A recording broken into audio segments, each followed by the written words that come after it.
Oke, assalamualaikum warahmatullahi wabarakatuh. Selamat malam teman-teman semuanya. Malam, Pak. Tuh, Pak. Malam. Oke, hari ini, saya ngutang satu materi ya di sini ya. Saya lupa. Saya pikir ngutang materinya di BI, Business Intelligence. Ternyata di sini. Nanti satu materinya pertemuan keempat mungkin ya. Nanti recording. Saya susulkan.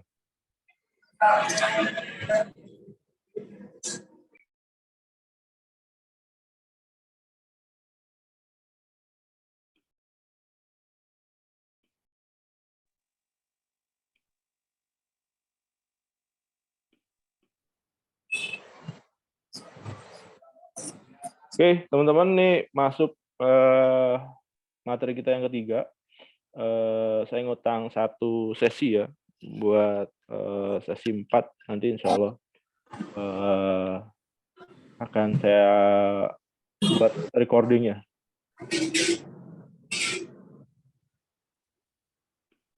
Siapa nih yang masih ini? Randi boleh di mute dulu audionya. Oke. Seperti biasa teman-teman saya mengingatkan buat ada yang baru join kelas saya di minggu ini, yang baru masuk, kayaknya ada yang baru masuk setelah pertemuan kedua. Yang baru masuk silakan nanti japri saya untuk kuis dan tugas. Sayang nanti Anda ketinggalan. Harusnya dapat akses nanti buat kuis dan tugas di sesi 1 ya. Teman-teman, wow, mahasiswanya ada berapa sih? Nah, saya cek dulu. 50 apa 60 ya, saya lupa nih.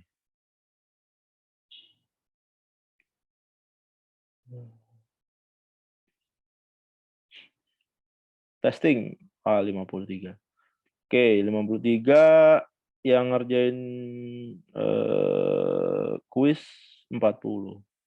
Yang ngerjain tugas 30. Oke. Section 2 yang ngerjain kuis 29 ya. Masih sama nih orang-orang yang aktif ini. Yang ngerjain tugas 30. Oke, teman-teman ya. Harap diperhatikan nanti kuis dan tugasnya ya. Jangan sampai kelewat, jangan sampai nggak ngerjain. Sayang banget kalau Anda nggak ngerjain nih. Saya ingetin berulang-ulang di tiap kali pertemuan ya, biar Anda nggak ketinggalan. Karena kalau Anda nyusul di akhir rugi teman-teman. Mau nggak mau kalau Anda mau lulus kuliah ini Anda harus ngerjain tugas, Anda harus ngerjain kuis. Kalau Anda nggak ngerjain ya kemungkinan besar akan nggak lulus gitu ya. Kalaupun nanti Anda mau lulus di akhir Anda harus submit seluruh tugasnya dan itu juga nilainya nggak maksimal teman-teman. Anda ngumpulin tugas dengan keterlambatan nilainya nggak akan maksimal, nggak akan 100%. Pasti batas atasnya itu, batas maksimalnya itu saya punya patokannya gitu ya. Telat berapa lama Anda maksimalnya berapa gitu ya. Jadi berbeda orang yang submit on time dengan yang tidak on time. Kalau Anda nggak submit secara on time rugi, nilainya mungkin kalau di akhir paling maksimal mungkin Anda dapat nilai 50 gitu ya kalau tugas Anda bagus. Kalau tugas Anda biasa-biasa aja ya sekitar 20 atau 30. Sayang banget makanya Anda sia-siakan. Oke, kemudian ini pertemuan kita yang ketiga. Udah ada yang ngerjain kuis ya. Oke, nggak masalah. Oke, ini pertemuan kita yang ketiga, ada tugasnya, ada kuisnya. Nah, ini saya kasih guideline untuk tugasnya, teman-teman, itu Anda ditanya pendapat Anda. Ya. Kalau pendapat Anda, jangan copy paste dari teman Anda. Atau jangan juga copy paste dari internet. Gitu ya. saya nanya pendapat Anda gitu ya. Jadi, kalau saya nanya disesuaikan jawabannya, kalau ditanya pendapat Anda, ya jawab pendapat Anda. Tapi kalau misalkan ditanya istilah, ya terserah aja Anda mau refer ke mana, bisa aja gitu ya, asal disebutkan sumbernya gitu ya. Tapi kalau misalkan ditanya pendapat Anda, ternyata jawaban Anda sama dengan teman Anda, atau jawaban Anda sama dengan yang ada di web gitu ya, berarti, saya anggap Anda juga nggak mengerjakan tugas gitu ya. Jadi sayang Anda udah ngerjain capek-capek. Oke, ini bahasan kita yang ketiga untuk implementasi dan pengujian sistem informasi. Nah, ini prinsip testing. Yang pertama ada objektivitas testing. Objektivitas testing itu meninjau, validasi, ya, deteksi kesalahan untuk finding apa? Finding fraud, finding problem gitu ya. Sebelum itu diimplementasikan, sebelum itu apa di apa, dipakai gitu ya. Eee, Kemudian capaian dalam data tersebut ya adalah memperbaikinya. Jadi kalau misalkan ketemu fraud-nya gitu ya, ketemu masalahnya gitu ya, atau ketemu celahnya gitu ya, eee, itu diperbaiki gitu ya.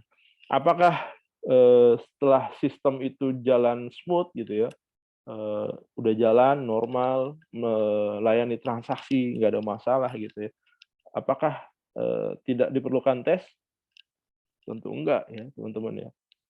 Kalau Anda tahu ada pekerjaan namanya pen test gitu ya, kerjaannya dia tiap hari testing sebuah atau testing beberapa aplikasi atau software atau sistem informasi lah ya, di-testing tuh. Dia cari celahnya di mana, celah fraud-nya di mana gitu ya. Kayak banking gitu, apakah dia tidak melakukan testing, misalkan kayak Mandiri gitu ya, dia punya Livin, apakah dengan sistem yang udah stabil, Livin misalkan, udah jalan, udah transaksi tiap harinya jutaan misalkan, apakah dia diemin gitu aja sistemnya? Enggak, teman-teman. Dia pasti nyewa pentester biasanya. Orang-orang yang memang kerjaannya mencari fraud ya dari sebuah sistem informasi. Beda-beda, jadi tiap organisasi punya acuan masing-masing gitu ya. Ada yang memang dia meng-hire orang gitu, jadi udah ada kerjasamanya dengan seseorang misalkan yang kerjanya pentester gitu. Dia dikontrak by years gitu, setahun misalkan. Biasanya bayarannya lumayan besar ya. Kerjanya tiap hari apa? Kerjanya tiap hari adalah ngasih load ke sistem informasi, dicoba tuh, dicari celahnya gitu. Ada nggak kemungkinan, fraud-nya? Ada nggak kemungkinan, orang atau adakah kemungkinan, intrusion yang bisa masuk ke dalam sistem informasi? Yang bisa berdampak pada apa? Bisa berdampak pada, matinya sebuah layanan gitu ya, atau hilangnya data gitu ya, atau, ada maltransaction gitu ya, transaksi yang memang, nggak resmi gitu ya, dan itu bisa dapat merugikan gitu. Bayarannya berapa sih? Pentester itu mahal biasanya teman-teman ya. Kalau dia dikontrak tahunan bisa ratusan juta. Ada yang saya kenal itu dikontrak per tahun itu, di atas 500 juta ya, ada yang sampai miliaran. Dan orang itu, nggak terikat di satu perusahaan aja, bisa jadi di beberapa company, dia melakukan testing. Ada juga yang memang, dikontrak, based on, finding fraud ya. Jadi begitu dia nemuin sebuah fraud, kemudian dia dia informasikan ke internal organisasi, kemungkinan apa? Dia presentasi nih. Dia presentasi, dia dikasih tahu celahnya gitu ya. Nanti dari finding-nya itu, ada nilai yang bisa diukur gitu ya. Kalau memang finding-nya itu, kecil misalkan, ya imbalannya disesuaikan gitu ya. Ada yang finding-nya besar, ya potensi fraud-nya gede, maka dia dapat, bayaran yang lebih besar, gitu. Jadi ada pekerjaannya. Misinya apa sih? Bukan cuma melaksanakan pengujian, tapi mendukung dalam minimalisir resiko fault ya, resiko gagal transaksi atau resiko hilangnya data ya. Kalau kita bicara tentang sistem informasi yang dipakai banyak user gitu, multi user, maka ada potensi hilangnya data pelanggan yang belum lama ini banyak lagi hype juga ya. Ada data pelanggan yang beredar ya. Kemudian dia fokus pada pencarian indikasi masalah di mana di produk, di potensi problem, ya, keberadaan masalah. Ya. Kerjanya apakah by team? Ya, kalau misalkan dia macam-macam ya teman-teman ya. Ada dia memang kerjanya sendiri gitu, ada juga by team. Banyak sih memang kerjanya by team. Jadi satu orang itu biasanya bawa bawa bawa bawa timnya juga untuk pentest ya. Atau kalau memang itu BAST ya, serah terima pekerjaan, itu juga ada timnya juga, nggak mungkin satu orang melakukan testing untuk sebuah software yang di-deliver ke pelanggannya gitu ya. Dengan banyak proses bisnis itu tentunya akan banyak makan waktu ya, dan boring juga kadang-kadang gitu. Jadi harus ada timnya gitu. Psikologinya apa? Pengujiannya ketika dikembangkan dalam konstruktif atau baik, pengujian pun berubah jadi destruktif atau menyimpang ya. Jadi pengembang developer bertanggung jawab dalam membangun, sementara tester itu mencoba untuk merusaknya. Jadi timnya sama apa beda sih? Biasanya berbeda ya teman-teman ya. Developer is developer. Dia tugasnya mendevelop sistem aja. Begitu develop sistemnya jadi, nanti ada orang yang testernya gitu ya. Untuk apa? Untuk nyari fraud-nya. Biasanya kalau Anda udah ngebuat sebuah sistem gitu ya, udah Anda planning sedemikian rupa, pasti Anda kecil itu melihat kemungkinan fraud-nya gitu. Maka dibutuhkan apa? Dibutuhkan pihak ketiga, orang yang memang punya pengetahuan di bidang itu, tapi dia nggak terlibat dalam develop sebuah sistem, dan dia bisa punya insight gitu ya, atau dia punya pengalaman di bisnis yang sama, misalkan potensi-potensi fraud-nya di mana gitu ya. Ini prinsip-prinsip testing nggak mungkin lengkap, jumlah kombinasi kemungkinan kasus uji atau test case ya, berdasarkan test case, satu bisnis proses di testing, dihajar gitu ya, dilihat ada fraud-nya atau enggak gitu. Dan itu secara berkala terus-terusan gitu ya teman-teman ya. Makanya tadi saya bilang di awal ada orang yang kerjaannya sebagai pen tester gitu ya, dia dikontraknya tahunan gitu ya. Dibayarnya tahunan. Kerjanya apa? Kerjanya tiap hari ya testing aja, nemuin fraud. Atau juga memang dikontraknya by on finding fraud gitu ya. Kalau dia nemuin fraud, maka dia dibayar berdasarkan temuannya itu.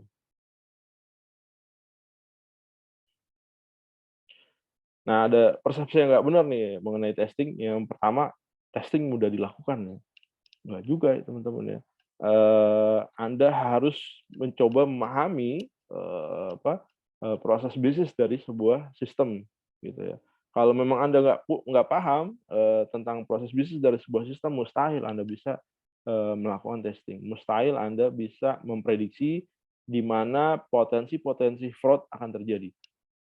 Di mana letak kesalahannya itu nggak mungkin Anda kalau misalkan nggak memahami proses bisnis. Maka yang harus dilakukan ya dia harus paham dulu nih flow alur kerjanya kayak gimana, proses bisnis seperti apa gitu, alur programming kayak gimana gitu ya. Kemudian setiap orang dapat mengetes sendiri, jadi dia yang develop, dia yang testing juga gitu. Pengalaman saya kalau dia develop, dia testing juga, dia kecil kemungkinan menemukan fraud. Kecuali misalkan dia develop, kemudian dia yang handle operasional gitu ya. Begitu ada permasalahan, ada fraud ditemuin di saat operasional, ya dia bisa langsung finding solusi gitu ya. Tapi kalau misalkan dia cuma develop, kemudian disuruh cari kesalahannya gitu ya, itu akan sulit, akan lebih lama lagi. Karena apa? Karena, kalau Anda ngebuat sebuah sistem pasti Anda juga, ngebuatnya secara sempurna gitu, minim, fraud gitu ya.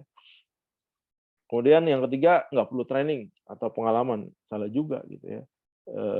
Temen saya itu pentester itu, udah puluhan tahun ya teman-teman ya. Dia awalnya dia nggak pernah kuliah malah ya teman-teman, dia cuma belajar, otodidak ya dari internet. Awalnya dia dia dulu waktu zamannya warnet gitu ya, dia sering orang-orang kuliah, dia jaga warnet gitu. Yang dia lakukan di warnet ya udah, dia join di sebuah grup gitu ya, dia join di sebuah grup diskusi, di sebuah forum, dan forumnya itu bicara tentang, hacking gitu ya, hacking sebuah sistem informasi.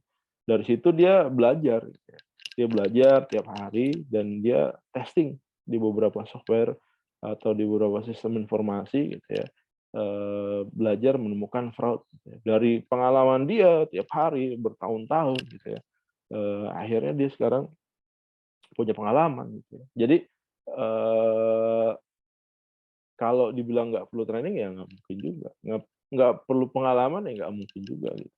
Kalau dia nggak punya pengalaman biasanya instingnya nggak sebagus orang yang, punya experience.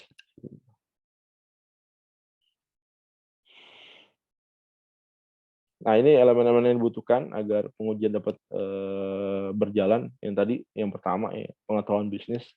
Tadi saya udah singgung, dia harus tahu proses bisnisnya kayak gimana, mulai dari pelanggan datang, kemudian pelanggan input, pelanggan konsumen, dapatkan produk, sampai dia,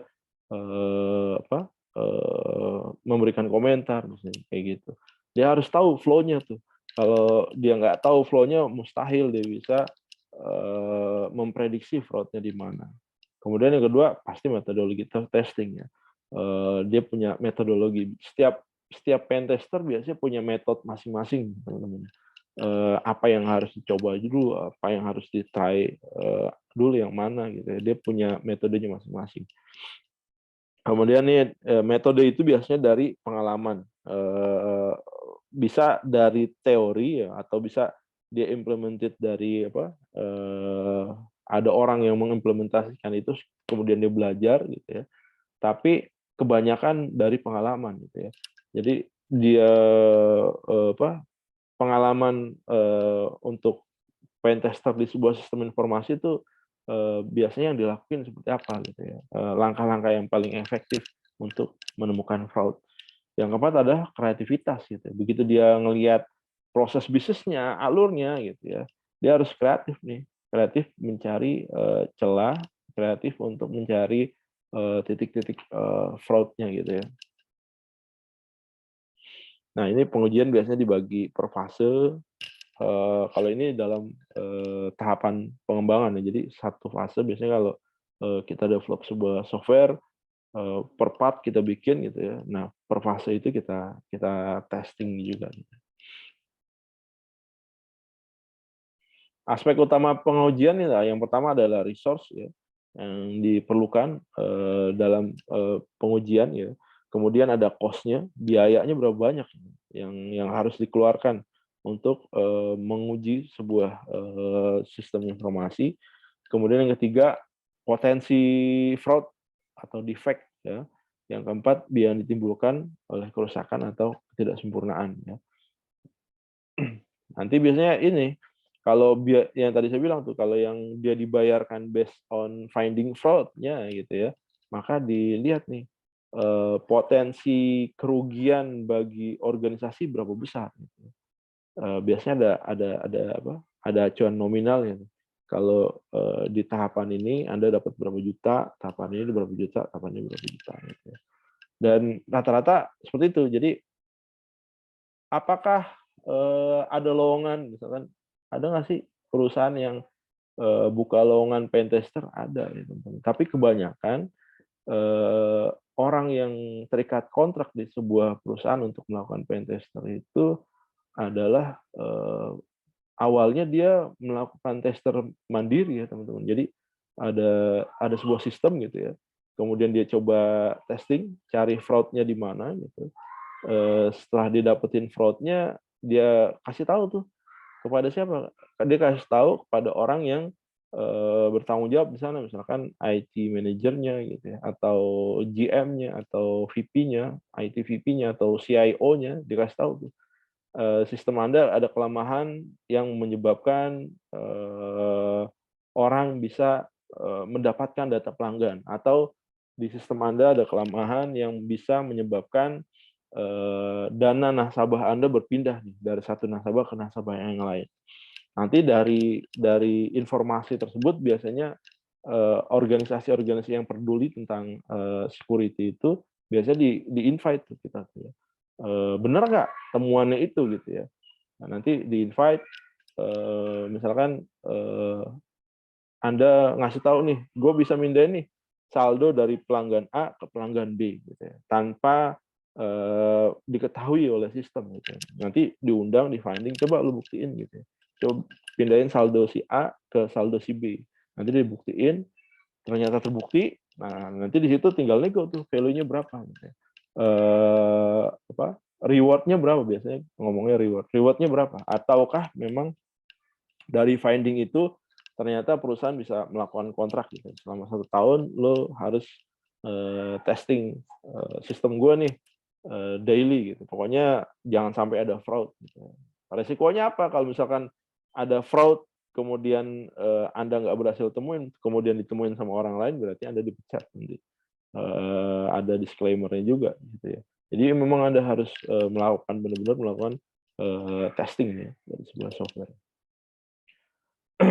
Ini perancangan pengujian. Kenapa dibutuhkan perancangan pengujian? Yang pertama, mampu mengikuti arahan pelaksanaan pengujian. Ada supaya apa nggak keluar dari tujuan pengujian gitu ya. Tergantung dari subjek yang diuji gitu ya. Tergantung dari goals-nya gitu. Kita mau ngapain sih menguji ini gitu ya. Kita nyari fraud ataukah kita BAST aja nih tahapan awal. Jadi dari situ kita bikin flow-nya apa yang harus diuji gitu ya. Yang kedua, mampu mengikuti kesesuaian dalam pemanfaatan resource dan schedule project. Jadi ada schedule nih. Hari ini apa yang dites, hasilnya seperti apa gitu ya. Dan harus report maksimal berapa lama gitu ya. Kemudian yang ketiga, mampu merancang test case yang tepat dengan menentukan apa yang diinginkan dapat mendorong penguji tetap sesuai pada apa yang diuji. Yang berikutnya adalah motor testing. Pengujian atau testing ialah eksperimen yang memerlukan pendekatan yang spesifik. Eksperimen diawali dari sebuah hipotesis, eksperimen yang dirancang guna ditolak atau diverifikasi. Jadi seperti itu teman-teman ya. Orang pentester itu begitu ngelihat sistem informasi PTA misalkan gitu ya, dia langsung melakukan hipotesis nih. Dia pelajari alur proses bisnisnya, dia melakukan hipotesis. Hipotesis itu apa ya? Ngira-ngira gitu ya. Kalau gua kasih beban 1000 transaksi kuat nggak nih? Dikasih tuh dites tuh 1000 transaksi, ternyata ada fault, ada maltransaction 1 kali gitu ya. Berarti kalau setiap dikasih 1000 misalkan satu transaksi satu transaksi nggak ilegal misalkan gitu ya. Nanti dikasih fraud lagi, dikasih load lagi tuh 2000 transaksi. Kalau 2000 transaksi ternyata 2 transaksi ilegal, dikasih lagi yang 3000. Nah, kalau udah ketahuan gitu berarti setiap dibebankan 1000 transaksi, maka akan ada satu transaksi yang bermasalah. Nanti diuji 1000 transaksi gimana, 10.000 transaksi gimana gitu ya. Nanti dari situ ketahuan polanya gitu ya. Sistem ini kelemahannya di mana gitu. Sistem ini kekuatannya di mana gitu ya. Nanti dari situ bisa dijadikan acuan bagi organisasi untuk memperbaiki gitu ya. Kalau misalkan tadi errornya per 1000 transaksi, misalkan 1000 transaksi selama 1 menit gitu ya. Maka dia harus perbaikin itu tuh. Gimana caranya 1000 transaksi per 1 menit itu tidak memunculkan 1 kali error gitu ya. Seperti itu. Hipotesis lah. Implementasi itu pelaksanaan yang adalah suatu tindakan untuk melaksanakan rencana atau gagasan yang telah disusun dan persiapkan sebelumnya secara tertib, cermat dan rinci biasanya gitu. Proses implementasi hanya dapat dicapai jika rencana yang akan dilaksanakan telah dibuat, dipelajari dan dirancang dengan cermat. Nah, ini pengertian implementasi ini sendiri adalah aktivitas atau penerapan dalam suatu perencanaan yang dirancang secara terperinci dan juga matang. Udah diperkirakan. Gitu. Tujuannya apa sih? Tujuannya adalah menguji rencana yang telah disusun. Ya, tujuan utamanya dari implementasi adalah untuk meninjau rencana kerja dan terobosan ide-ide baru yang telah dikembangkan bersama tim. Melalui proses implementasi ini kita dapat melihat seberapa efektif rencana atau inovasi yang diluncurkan atau yang dijalankan. Yang kedua, tujuan sistem dengan kebutuhan konsumen. Mengkaji sejauh mana rencana atau inovasi baru yang diterapkan mampu memenuhi kebutuhan konsumen. Dimungkinkan untuk menilai apakah inovasi tersebut mampu meningkatkan kualitas pelayanan atau belum gitu ya. Jika tidak memungkinkan maka dilakukan perubahan lagi. Jadi dilihat tuh dengan implementasi atau inovasi baru misalkan bisa mengimprove proses bisnis atau enggak gitu ya. Atau misalkan ada antrian nih di sebuah swalayan gitu ya. Di sebuah swalayan tiap tanggal 25 itu pasti muncul antrean yang panjang sekali gitu ya. Maka diperlukan sebuah inovasi nih untuk apa? Untuk mengurangi antrian. Caranya gimana? Ya bikin aja kasir-kasir baru. Cuma masalahnya adalah tempatnya nggak cukup gitu ya. Maka yang dilakukan apa? Yang dilakukan harus ada inovasi. Misalkan kasir yang tersedia cuma ada 10 nih. Maka harus dihitung tuh. Setiap proses dari kasir tersebut ya menangani satu kali transaksi itu berapa menit gitu ya. Kalau misalkan satu transaksi 1 menit, maka kalau misalkan orang itu belanja 10 item gitu, maka 1 kali 10 menit gitu ya. Maka dibutuhkan 10 menit waktu tunggu untuk antrian berikutnya gitu ya. Maka harus ditetapkan tuh berapa besar standar yang maksimal untuk satu buah transaksi gitu ya. Untuk mengurangi antrian gitu. Sama kayak sistem di tol juga kayak gitu ya. Kalau dengan orang, misalkan dengan orang itu dibutuhkan berapa menit untuk menangani satu buah kendaraan. Nah, kemudian diimprove lah itu menggunakan sistem gitu ya, pakai kartu. Gitu. Dengan pakai kartu, maka mobil itu berhenti selama berapa menit atau selama berapa detik gitu ya. Kalau misalkan dengan kartu itu dia masih menimbulkan kemacetan juga, maka perlu improvisasi dulu, improvisasi lagi gitu ya. Kalau misalkan dengan kartu orang satu transaksi itu dibutuhkan waktu 10 detik gitu ya, maka harus dikurangin tuh, harus dikurangin deh jadi 5 detik atau jadi 1 detik atau tanpa ada waktu tunggu gitu ya. Kalau ke depannya kan tanpa ada waktu tunggu tuh ya. Begitu mobil ngelewatin gerbang tol, dia langsung auto debit saldo auto mengurangin saldo gitu ya. Nah, implementasinya kayak gitu. Kalau di swalayan juga kayak gitu. Nih antrian panjang gimana nih? Gimana cara ngatasinnya? Anda harus ukur tuh satu pelanggan itu dilayani berapa lama gitu ya.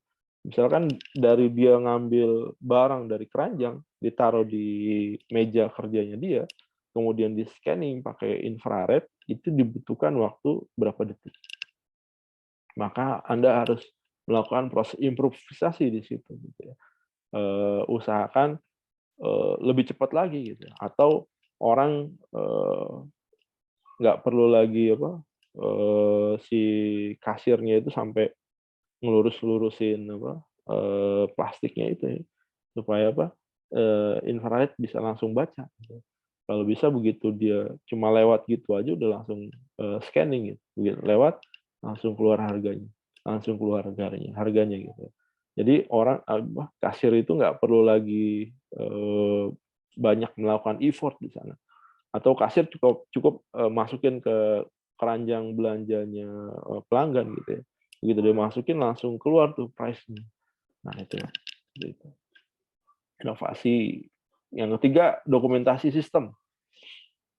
Menguji studi, rencana kerja, proses implementasi juga bertujuan untuk mendokumentasikan implementasi. Melalui rencana kerja atau studi yang efektif dimungkinkan untuk secara bersamaan, mendokumentasikan semua prosedur atau langkah yang dibutuhkan. Membuat dan menyelesaikan proyek sistem tujuan akhir, penerapan adalah untuk membuat dan menyelesaikan proyek yang diperlukan oleh sistem. Oleh karena itu, melalui implementasi sistem, dimungkinkan untuk membuat dan melengkapi detail untuk menghasilkan satu set deskripsi pekerjaan yang lengkap. Nah, ini berikutnya kita bicara tentang sistem informasi. Tujuannya apa sih sistem informasi? Tujuannya memperoleh produk yang memiliki kumpulan informasi. Untuk mendapatkan kumpulan informasi, maka kita butuh apa? Data. Ya.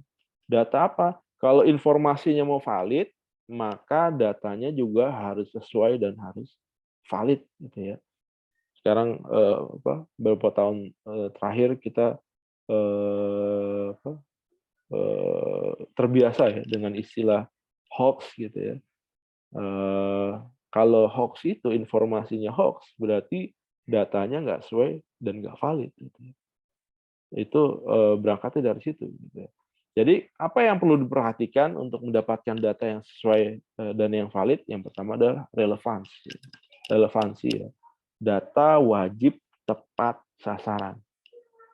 Wajib tetap sasaran, relevansi.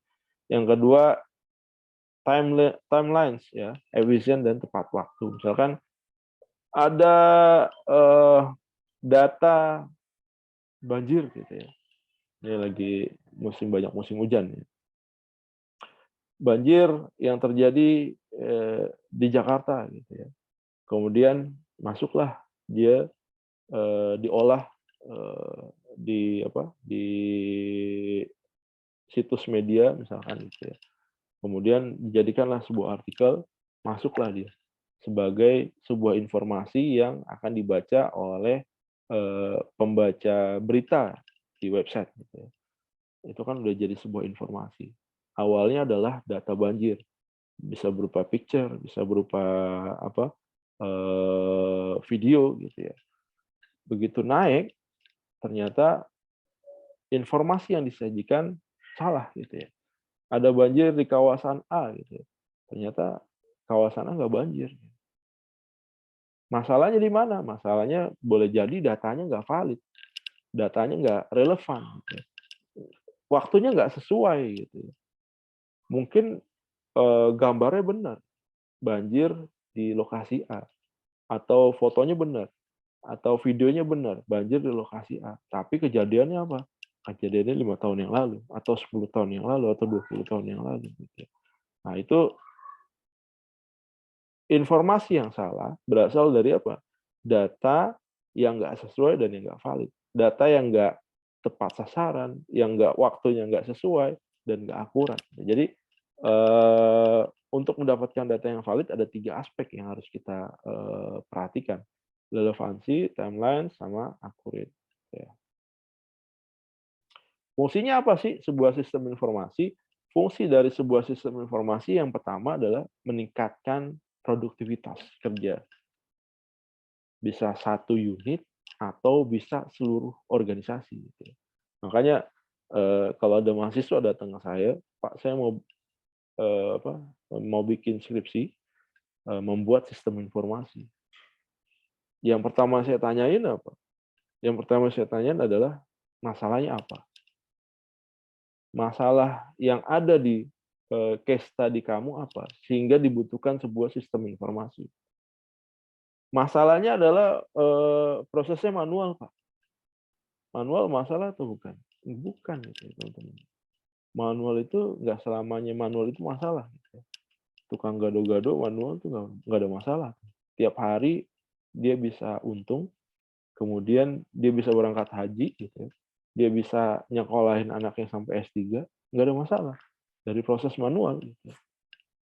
Tapi kalau misalkan masalah nih Pak, dengan manual, si tukang gado-gado gitu ya, harusnya dia mendapatkan keuntungan 1 juta atau harusnya dia bisa memproduksi 1000 bungkus gado-gado, ternyata dengan manual ini dia cuma bisa memproduksi 300 bungkus gado-gado.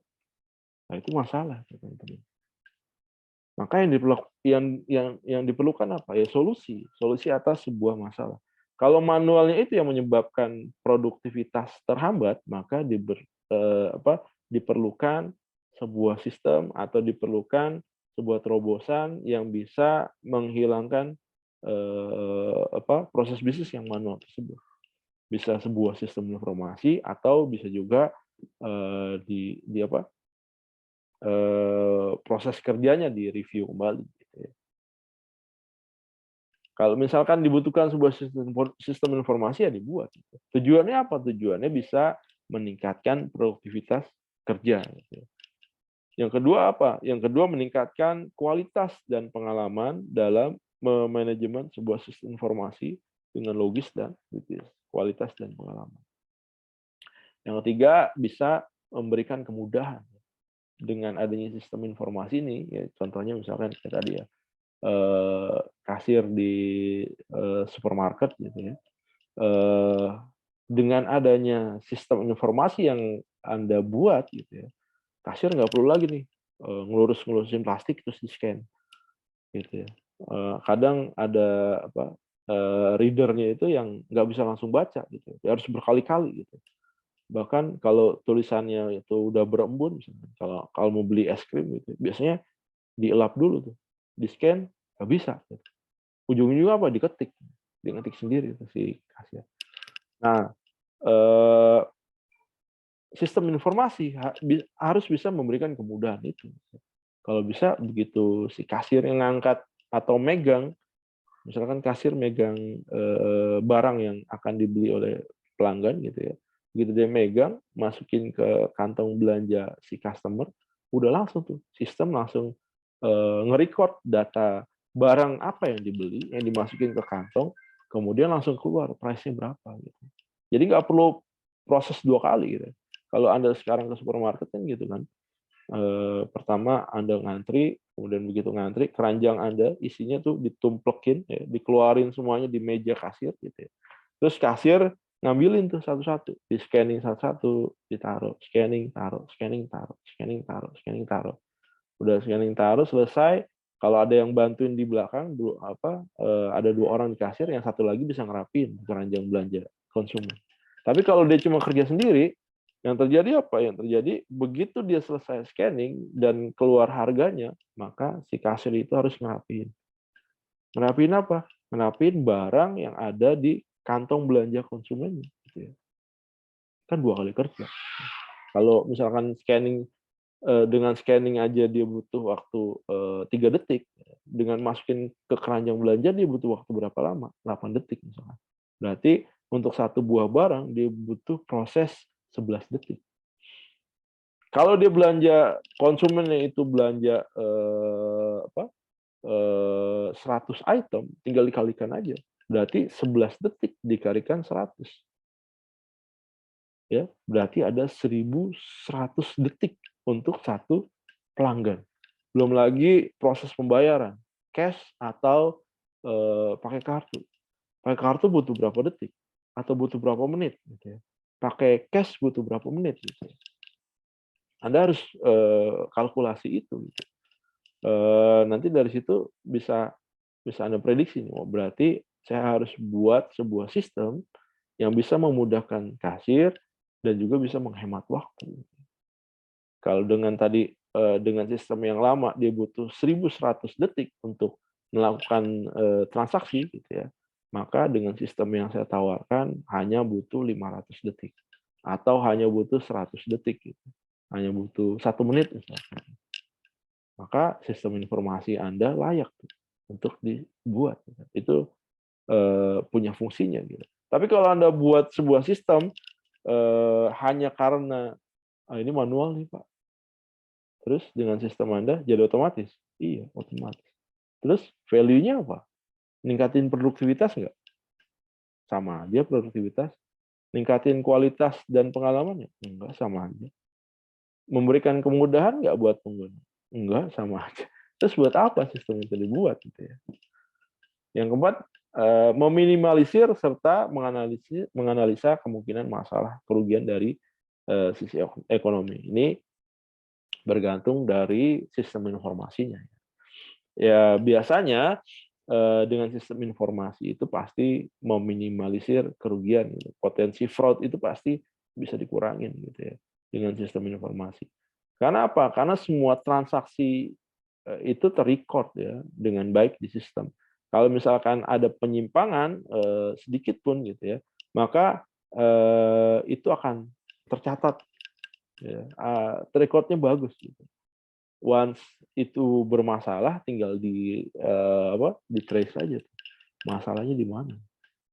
Saat dia ngelakuin apa? Wah di mesin kasir ini transaksinya lama nih, gitu ya. Masalahnya di mana? Bisa dari alat scanningnya, gitu. Bisa dari petugas kasirnya atau macam-macam. Gitu.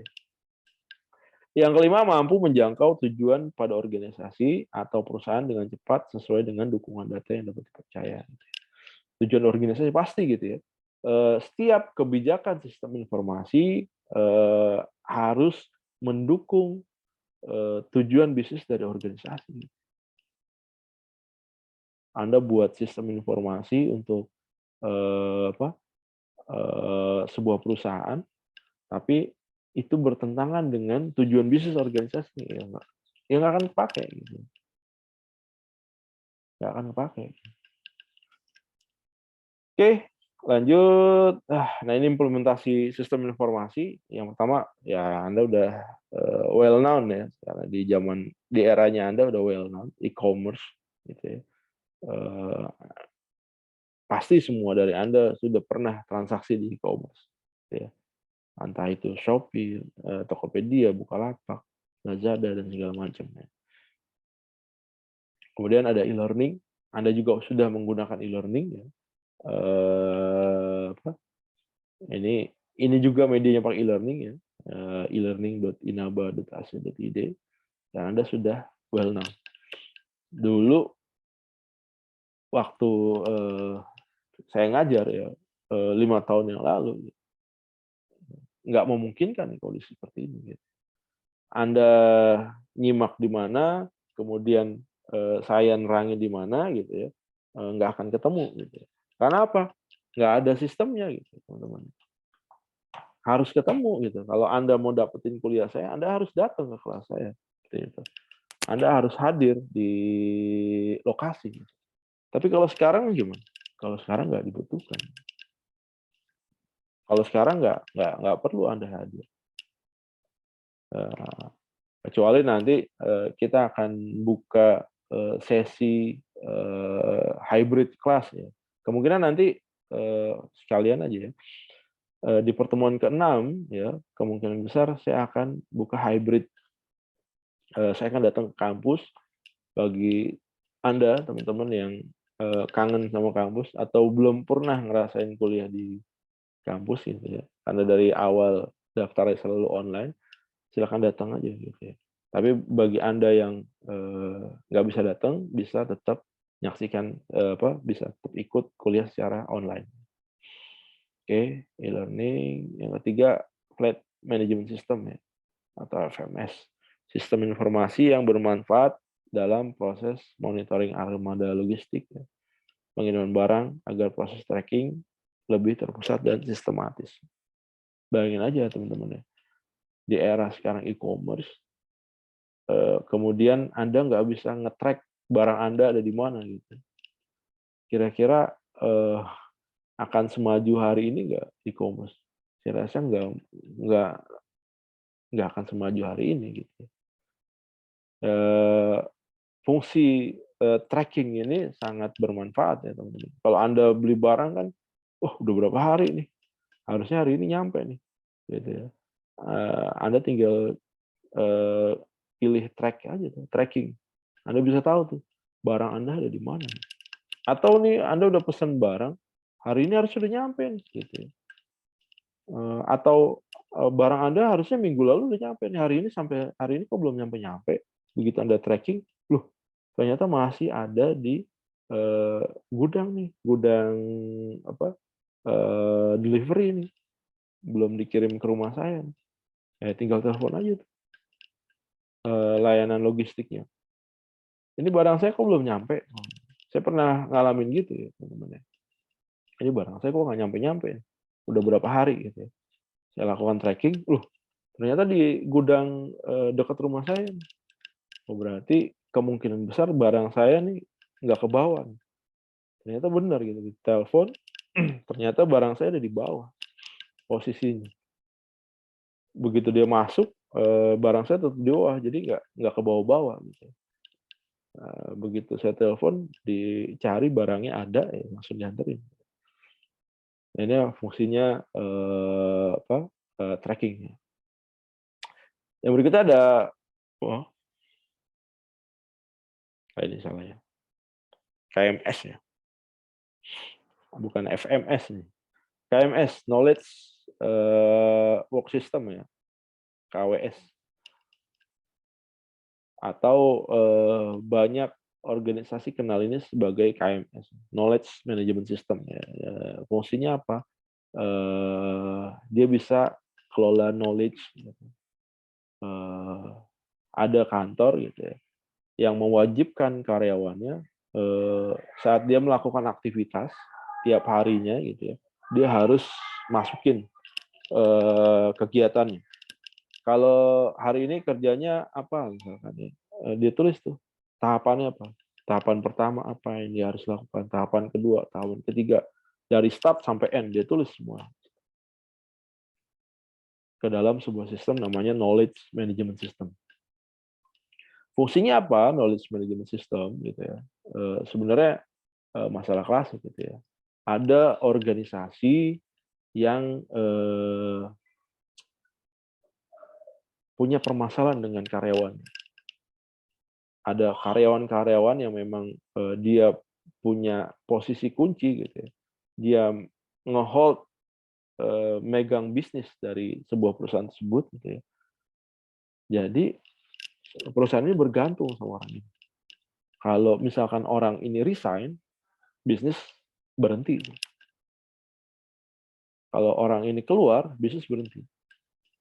Kalau kejadian kayak gini gitu ya, udah tuh orang yang merasa dibutuhkan, memang orang yang dibutuhkan tersebut, ya seenaknya aja tuh kerjanya. Sehari masuk, sehari enggak gitu ya. Masuknya pas gajian doang gitu. Ya karena kalau dipecat bisnisnya nggak jalan. Gitu. Terus apa yang harus dilakukan? Supaya apa? Supaya bisnis bisa tetap berjalan gitu ya. Dan perusahaan nggak bergantung kepada orang, gitu. Nggak bergantung pada SDM. Maka dibuatlah sebuah sistem namanya knowledge management system. Jadi setiap karyawan dia nginput kegiatannya di sana gitu ya. Apa yang dilakukan, apa yang dikerjakan, di input semuanya di sebuah sistem. Nanti dari situ record tuh. Si A jabatannya apa, ngelakuin apa, tahapannya apa, itu detail. Once karyawan itu, saya mau mundur nih. Saya mau resign Tanya sama perusahaan, kenapa resign? Saya minta gaji naik 3 kali lipat. Nggak masuk di akal. Gitu ya. Orangnya udah minta aneh-aneh. Karena sudah punya knowledge management system gitu ya. Begitu orang ini mau resign, ya udah resign aja, nggak masalah. Yang penting dari SDM gitu ya. Anda pekerja, saya pekerja gitu ya. Adalah otaknya. otak ini aset nih, aset perusahaan. Maka gimana caranya aset ini tetap ada di organisasi tanpa bergantung kepada orang. Nah, inilah fungsinya knowledge management system. Karena dari aktivitas dia yang dilakukan tiap hari, dia masukin ke KMS, itu secara nggak langsung memindahkan isi otaknya ke dalam apa? Ke dalam sebuah sistem. Once orang ini keluar, nggak ada masalah, silakan aja keluar. Nanti orang yang baru tinggal masuk, adaptasi. Gimana cara dia belajar? Buka knowledge management system. Kalau ada case A, apa yang harus dilakukan? Tahapannya apa? Tahapan pertama apa? Tahapan kedua apa? Sampai selesai apa yang dilakukan? Itu udah record semuanya gitu. Jadi organisasi nggak perlu lagi tergantung soalnya. Nah, itulah fungsinya knowledge management system. Yang berikutnya ada office automation system nih, sistem informasi yang mengkomunikasikan berbagai perangkat IT menjadi satu perangkat server dalam kebutuhan jaringan komputer. Tujuannya membuat proses komunikasi jadi lebih efisien dan efektif. Yang terakhir ini ada TPS, Transaction Processing System. Ini sistem informasi yang dimanfaatkan perusahaan dan organisasi untuk operasi bisnis terus-menerus atau rutin. Proses pengaplikasian sistem ini meliputi finance, transaksi keuangan, daftar ulang, dan kegiatan administratif lainnya. Oke, teman-teman, sampai sini ada yang mau ditanyakan?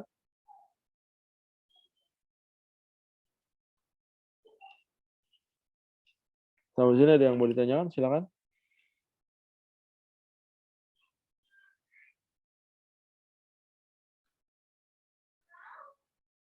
Silakan yang mau nanya.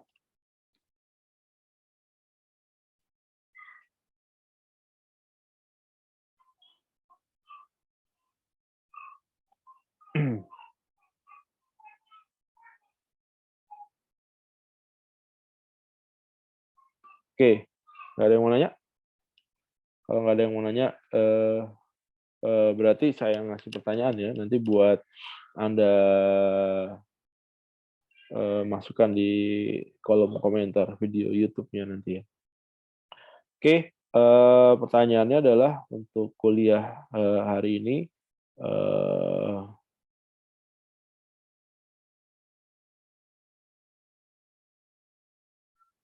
apa yang dibutuhkan seseorang dalam melakukan sebuah testing ya, di sebuah sistem informasi. Apa yang dibutuhkan seseorang atau tester dalam melakukan testing di sebuah sistem informasi ya. Nanti silakan Anda jawab di kolom komentar YouTube-nya nanti ya setelah video ini saya rilis. Oke, kalau nggak ada yang ditanyakan, saya cukupkan. Jangan lupa nanti Anda kerjain kuisnya, kerjain tugasnya. Buat teman-teman yang baru masuk, yang baru join ya, di pertemuan ketiga dan keempat, silakan nanti kontak saya untuk meminta perpanjangan waktu kuis dan juga tugas ya. Oke, itu aja yang bisa saya sampaikan. Terima kasih atas perhatian dan kerjasamanya. Saya cukupkan. Assalamualaikum warahmatullahi wabarakatuh. Waalaikumsalam warahmatullahi wabarakatuh. Waalaikumsalam warahmatullahi wabarakatuh. Terima kasih ya. Ya.